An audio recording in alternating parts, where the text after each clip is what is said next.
ਲੋ ਸੱਜਣੋ ਤੇ ਮਿੱਤਰੋ, ਫੈਸਲਾਬਾਦ ਦੇ ਵਿੱਚ ਡਾਕੂ ਡਕੈਤ ਜਨਾਬ ਲੋਕਾਂ ਨੂੰ ਸਰੇਆਮ ਲੁੱਟਦੇ ਪਏ ਨੇ ਤੇ ਜਨਾਬ ਦਿਨ ਦਿਹਾੜੇ ਵੀ ਲੁੱਟੀ ਜਾਂਦੇ ਨੇ। ਤੇ ਇਸ ਤਰ੍ਹਾਂ ਹੀ ਜਨਾਬ ਅੱਜ ਗੱਲ ਕੀਤੀ ਜਾਵੇ ਥਾਣਾ ਸਤਿਆਣੇ ਦੇ ਇਲਾਕੇ 76 ਅੱਡੇ ਦੇ ਕੋਲ ਪਿਓ ਪੁੱਤਰ ਜਿਹੜਾ ਕਿ ਮੋਟਰਸਾਈਕਲ ਤੇ ਜਾ ਰਹੇ ਸੀ ਔਰ ਦੋ ਡਾਕੂ ਜਿਨ੍ਹਾਂ ਨੇ ਜਨਾਬ ਉਹਨਾਂ ਨੂੰ ਰੋਕਿਆ ਔਰ ਲੁੱਟਣ ਲੱਗੇ। ਲੁੱਟਣ ਦੇ ਦੌਰਾਨ ਜਨਾਬ ਪੁੱਤਰ ਨੇ ਥੋੜੀ ਜੀ ਮਜ਼ਾਮਤ ਕੀਤੀ। ਮਜ਼ਾਮਤ ਕਰਨ ਦੇ ਦੌਰਾਨ ਡਾਕੂਆਂ ਨੇ ਪਿਓ ਨੂੰ ਵੀ ਗੋਲੀਆਂ ਮਾਰੀਆਂ ਔਰ ਪੁੱਤਰ ਨੂੰ ਵੀ ਗੋਲੀਆਂ ਮਾਰ ਦਿੱਤੀਆਂ। ਜਨਾਬ ਦਿਨ ਦਿਹਾੜ ਸੀਗਾ, ਦਿਨ ਚਿੱਟਾ, ਕੋਈ ਪੁੱਛਣ ਵਾਲਾ ਨਹੀਂ, ਜੋ ਮਰਜ਼ੀ ਡਾਕੂ ਕਰੀ ਜਾਣ। ਸਾਡੀ ਪੰਜਾਬ ਪੁਲਿਸ ਸਿਰਫ ਸੱਤੂ ਪੀ ਕੇ ਸੁੱਤੀ ਹੋਈ ਆ। ਕੀ ਕਹਿ ਸਕਦੇ ਪੰਜਾਬ ਪੁਲਿਸ ਨੂੰ ਜਨਾਬ? ਨਾ ਕੋਈ ਡਾਕੂ ਫੜਿਆ ਜਾ ਰਿਹਾ ਵਾ, ਨਾ ਕੋਈ ਚੋਰ ਫੜਿਆ ਜਾ ਰਿਹਾ ਵਾ। ਸ਼ਹਿਰੀ ਆਪਣਾ ਹਰ ਰੋਜ਼ ਲੁੱਟੇ ਜਾ ਰਹੇ ਆ ਤੇ ਲੁੱਟੇ ਹੀ ਜਾ ਰਹੇ ਆ। ਜਨਾਬ ਫੈਸਲਾਬਾਦ ਦੇ ਵਿੱਚ ਦਿਨ ਦਿਹਾੜ ਦੇ ਵਿੱਚ ਤਕਰੀਬਨ ਅੱਜ ਤੋਂ ਕੋਈ 7 ਤੋਂ 8 ਡਕੈਤੀਆਂ ਹੋ ਚੁੱਕੀਆਂ ਨੇ, ਜਿਹਦੇ ਵਿੱਚ ਸ਼ਹਿਰੀ ਲੁੱਟੇ ਗਏ ਨੇ ਔਰ ਡਾਕੂ ਹਾਲੇ ਤੱਕ ਵੀ ਨਹੀਂ ਫੜੇ ਗਏ। ਸਤਿਆਣੇ ਦੀ ਪੁਲਿਸ ਜਿਹੜੀ ਕਿ ਉੱਥੇ ਮੌਕੇ ਤੇ ਪਹੁੰਚ ਕੇ ਜਨਾਬ ਉਹਨਾਂ ਨੇ ਡਾਕੂਆਂ ਦਾ ਤਾਕਬ ਕੀਤਾ। ਡਾਕੂਆਂ ਦੇ ਮਗਰ ਨੱਸੇ ਭੱਜੇ, ਲੇਕਿਨ ਡਾਕੂ ਨਾ ਹੱਥ ਆਏ, ਡਾਕੂ ਨੱਸ ਗਏ।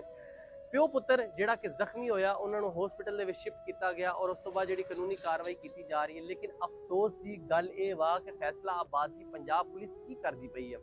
ਕਿੱਥੇ ਭੰਗ ਪੀ ਕੇ ਸੁੱਤੀ ਪਈ, ਕਿਹੜੇ ਪਾਸੇ ਚਲੇ ਗਈ ਹੈ ਯਾਰ? ਜ਼ਰਾ ਵੀ ਅਹਿਸਾਸ ਨਹੀਂ ਹੈ ਫੈਸਲਾਬਾਦ ਦੇ ਸ਼ਹਿਰੀਆਂ ਦਾ। ਫੈਸਲਾਬਾਦ ਦੇ ਸ਼ਹਿਰੀ ਆਏ ਰੋਜ਼ ਲੁੱਟੇ ਜਾ ਰਹੇ, ਆਏ ਰੋਜ਼ ਲੁੱਟੇ ਜਾ ਰਹੇ। ਲੋਕ ਆਪਣੇ ਘਰੋਂ ਬਾਹਰ ਨਿਕਲਣ ਵਾਸਤੇ ਡਰਦੇ ਆ ਕਿ ਕਿਤੇ ਅਸੀਂ ਬਾਹਰ ਜਾਵਾਂਗੇ, ਕਿਤੇ ਡਾਕੂ ਸਾਨੂੰ ਲੁੱਟ ਨਾ ਲੈਣ।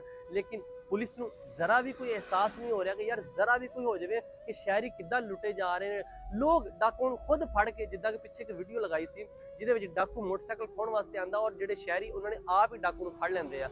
ਲੋਕਾਂ ਦੇ ਵਿੱਚ ਇੰਨੀ ਹਿੰਮਤ ਆ ਗਈ ਕਿ ਲੋਕ ਖੁਦ ਡਾਕੂਆਂ ਨੂੰ ਫੜ ਕੇ ਜਨਾਬ ਆਪਣਾ ਜਿਹੜਾ ਹਿਫਾਜ਼ਤ ਕਰਦੇ ਪਏ। ਲੇਕਿਨ ਸਾਡੀ ਪੰਜਾਬ ਪੁਲਿਸ ਨੂੰ ਹਾਲੇ ਵੀ ਅਹਿਸਾਸ ਨਹੀਂ ਹੋ ਰਿਹਾ।